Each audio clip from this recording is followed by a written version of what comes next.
Monsieur Essongué, avant de répondre à votre question, je voudrais revenir sur ce qu'a dit Monsieur Bilogué, hein, je pense, hein, mon compatriote. Biloguet.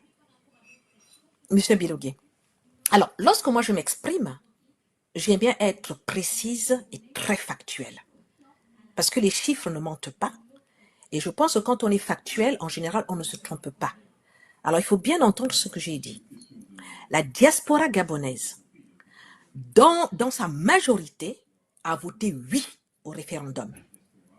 La diaspora gabonaise ne se limite pas à la diaspora de France. La diaspora la plus importante actuellement, c'est la diaspora au niveau de l'Afrique. Pourquoi? Parce qu'il y a beaucoup d'étudiants. Désormais, les étudiants sont plutôt sud-sud qu'ils ne viennent en Europe. Par contre, la diaspora française est une diaspora, ou européenne d'une manière générale, est une diaspora où les gens sont installés. Généralement, ce sont des personnes, des pères, des mères de famille qui ont décidé de vivre en Europe et donc il y a même moins d'étudiants en France désormais qu'en Afrique. Ça, c'est la première chose. Donc, lorsque l'on dit que la diaspora gabonaise a voté non au référendum, je dis c'est une erreur. La diaspora gabonaise a voté oui à plus de 60% au référendum. Par contre, la diaspora de France, elle a voté non à 52,8%. C'est très important, il faudrait être factuel et les chiffres sont là pour nous le rappeler. Donc, je ne minimise rien, je dis simplement ce qui est. Maintenant, pour rebondir, pour répondre à votre question, est-ce que la main tendue des autorités de la transition diaspora a fini par payer? Moi, contrairement à ma compatriote, je dirais indiscutablement oui. Indiscutablement oui. Les Gabonais, dans leur majorité, pour ne pas dire dans leur ensemble, que ce soit au Gabon ou que ce soit en dehors du Gabon, en extraterritorial, avaient perdu de l'espoir. Ils avaient perdu leur dignité. Les Gabonais en arrivaient à raser les murs et avaient même honte qu'on sache que ce sont des Gabonais. C'est une réalité que nous avons vécue jusqu'au 30 août 2023. Et lorsque les autorités de la transition arrivent, ça aussi c'est factuel. Ça a redonné de l'espoir aux Gabonais. Il y a eu un engouement. La preuve, c'est que ce qui était un coup d'État, les Gabonais l'ont appelé coup de libération. Parce qu'ils se sont sentis vraiment libérés de ce joug qu'il y avait sur eux, de cette dictature qui était sur le peuple gabonais.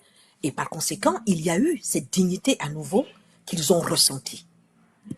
Et il faut dire que la Confédération des diasporas gabonaises multicontinentales, G10, dont je suis la coordinatrice générale, est née suite à cet espoir, avec la volonté d'agir positivement au niveau du pays, à tout point de vue, tant sur le plan économique, social, culturel, environnemental et même administratif.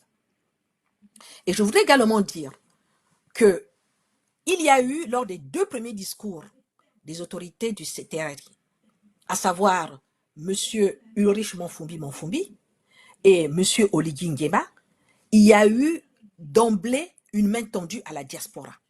Ils ont demandé à ce que la diaspora puisse, pour ceux qui le peuvent, rentrer au pays pour venir travailler ou alors venir investir au niveau du pays.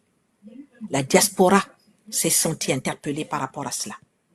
Ensuite, il y a eu l'invitation de la diaspora à participer au dialogue national inclusif. Ça ne s'était jamais vu. Et la diaspora a participé au dialogue national inclusif. Ensuite, il y a eu également l'entrée au gouvernement des Gabonais de la diaspora. C'est une réalité, c'est factuel. Donc ça veut donc dire qu'il y a eu cette main tendue vers la diaspora, on ne peut pas le nier.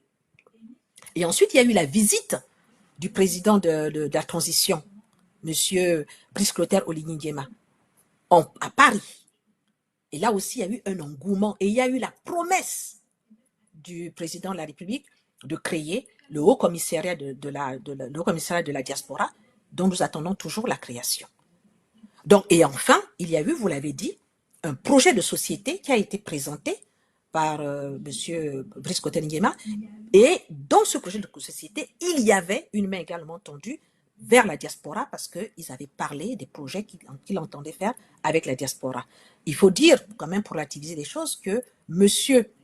Alain Simplice Bungueres avait aussi dans son projet de société des choses en faveur de la diaspora, en direction de la diaspora. Donc oui, indiscutablement, la main tendue du président de la transition a eu un effet, un impact sur la diaspora dans sa globalité. Et je terminerai en disant ceci.